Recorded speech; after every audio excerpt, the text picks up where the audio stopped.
Okay, so obviously the twins barged into my room without paying attention, so I've got to start that video I was doing again. So my pet peeve, aspartame or NutraSweet or whatever it's sold as in your respective countries. Some people won't agree with me, that's each to their own. As I've already repeated several times, I don't trust chemicals and I try and avoid them as much as possible. Already, if I didn't have fibro, but the fibro forces you to live healthily, or at least a lot more healthily than you did before, because it just doesn't tolerate chemicals and things. Anyway, so at least 12 years ago, at the time when Facebook didn't exist and social media either, we communicated information by chain emails and things. I received an email warning me about the dangers of aspartame, and at the time I was working with a very good friend who drank like 5, 6, 7 maybe Coke Lights a day, and he was always telling me that his muscles hurt and his back hurt, and I showed him the email and I said, well, try testing and stop drinking it for a few days. After 3 days he already felt a lot better, and after a week he didn't have any pains anymore, so which led me to think that there was something in this warning anyway. At the time I was putting light sugar in my coffee and trying to keep my weight down, because I've always struggled with my weight all my life, except for the past 2-3 years where fibro kind of made me skinny. I didn't do anything for it or against it, just happened. So one positive thing of having fibro at least.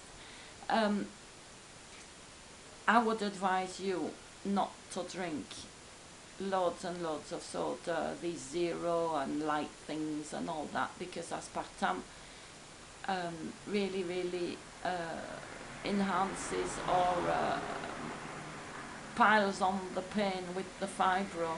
I know that if I drink, I'll drink 2 glasses of some zero or light soda or something, I'm going to need a painkiller, because it'll really hit me like as soon as I've drunk it basically. So already try, if you're in the habit of eating and drinking loads of stuff like that, try for a few days to avoid it and see what happens. It's all little tips like that that finally make life livable. I hope for you it works. There are enough scientific studies on the web to find out what you think about it. Obviously there are scientific studies that are published by the chemical companies who actually make it, who really would like you to carry on eating and drinking it. But when you look at it at the end of the day, it's only another chemical cocktail that they're asking you to swallow. I might be boring certain people with all this natural stuff, but it's true that if you can decrease all the attacks on your body, fibro makes it a bit easier on you than it does tend to do otherwise. It's forced me to learn to eat a lot more healthily than I did before, and to think about what I'm putting in my body and on my body, and listen to your body. Everyone has trigger foods that set things off. It can be coffee. Thank God for me it's not coffee. It can be gluten sometimes, though I really don't like this new fad of this anti-gluten thing, because gluten can be useful as well.